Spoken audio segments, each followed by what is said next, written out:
आपल्या लाडक्या पाळीव प्राण्यासोबत भारतात एका शहरातून दुसऱ्या शहरात जायचं हे ऐकायला किती सोपं वाटतं नाही का? पण खरं सांगायचं तर हे आव्हान वाटतं तितकं सोपं नाहीये. आज आपण ह्याच गुंतागुंतीच्या चक्रव्यूहातून सोपा मार्ग कसा काढायचा हे समजून घेणार आहोत.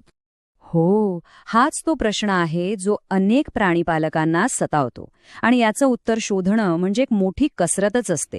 खरं तर ही अनेकांची समस्या आहे आणि म्हणूनच यावर बोलणं खूप गरजेचं आहे.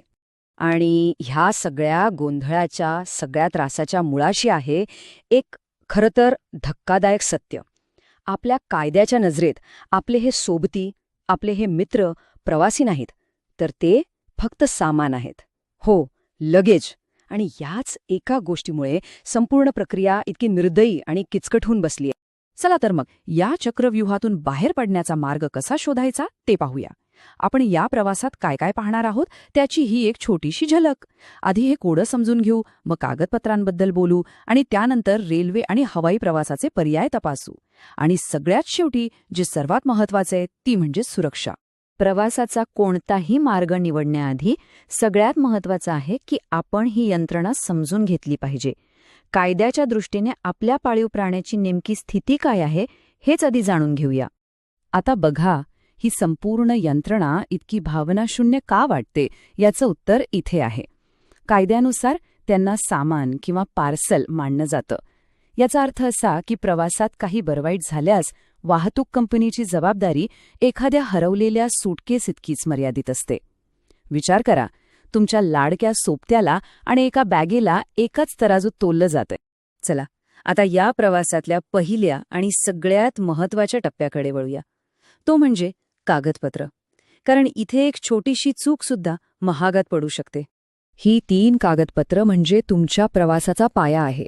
पहिलं, डॉक्टरांकडून फिट टू ट्रॅव्हल सर्टिफिकेट. दुसरं, लसीकरणाचं अपडेटेड रेकॉर्ड, विशेषतः रेबीजचं.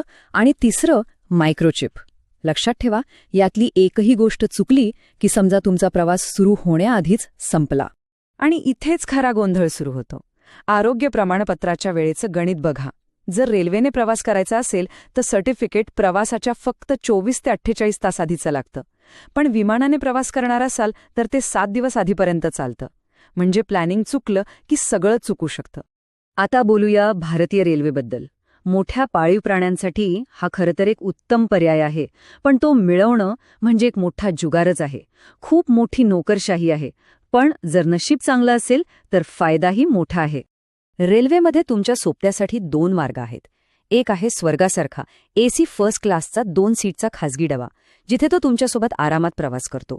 आणि दुसरा आहे नरकासारखा ब्रेक व्हॅन, म्हणजे सामान ठेवण्याच्या डब्यातला एक छोटा, गोंगाट्याचा आणि असुरक्षित पिंजरा. निवड तुमची आहे, पण ती करणं सोपं नाही. तर हे फर्स्ट क्लास कूप मिळवण्यासाठी काय करावं लागतं?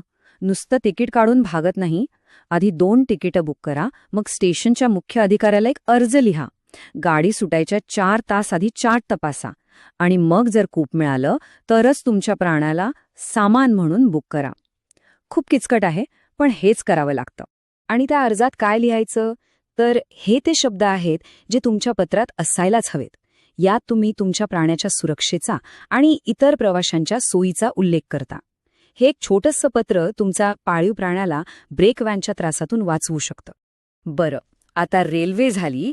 आता बघूया हवाई प्रवासाचं दिव्य. हा पर्याय वेगवान नक्कीच आहे, पण त्याची एक किंमत मोजावी लागते. इथे नियम खूप कडक आहेत. मग ते तुमच्या प्राण्याच्या आकाराबद्दल असोत, जातीबद्दल असोत किंवा प्रवासाच्या पिंजऱ्याबद्दल. आजच्या घडीला भारतात खरं तर फक्त 2च प्रमुख एअरलाईन्स आहेत ज्या पाळीव प्राण्यांना घेऊन जातात, एअर इंडिया आणि आकाशा एअर. दोन्हीकडे नियम जवळजवळ सारखेच आहेत. लहान प्राणी असतील तर तुमच्यासोबत कॅबिनमध्ये आणि मोठे असतील तर लगेच सोबत होल्डमध्ये. पण इथे एक मोठा पण आहे, खास करून ज्यांच्याकडे पग, बुलडॉग किंवा शिहत्सू यांसारख्या लहान नाकाच्या जाती आहेत त्यांच्यासाठी.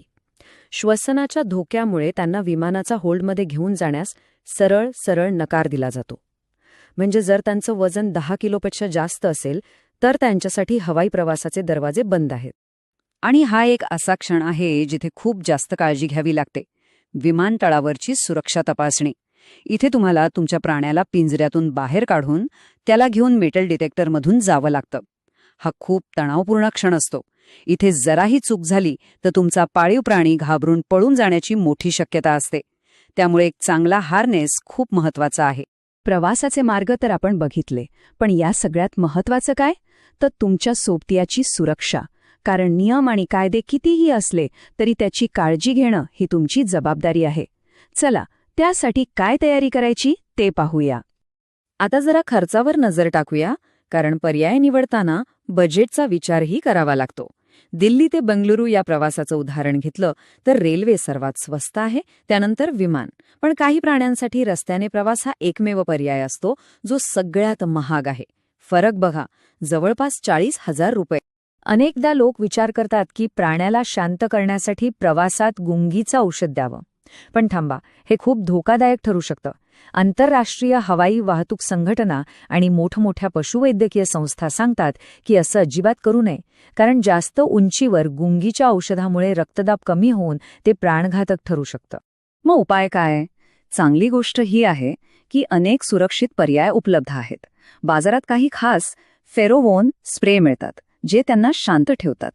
अँक्झायटी रॅप्स आहेत, जे त्यांना सुरक्षित वाटायला मदत करतात. उन्हाळ्यासाठी कूलिंग मॅट्स आणि पाणी सांडू नये म्हणून गोठवलेल्या पाण्याचे भांडे, हे सगळे सुरक्षित आणि प्रभावी उपाय आहेत. आणि शेवटी एक गोष्ट नेहमी लक्षात ठेवायला हवी. तुमच्या पाळीव प्राण्याचा प्रवास हा कायद्याच्या चौकटीत बसणारा एक व्यवहार नक्कीच आहे, पण त्याची सुरक्षितता, त्याचा आराम ही सगळी जबाबदारी तुमची आहे, एका पालकाची आहे. तर मग ही जबाबदारी पार पाडायला तुम्ही तयार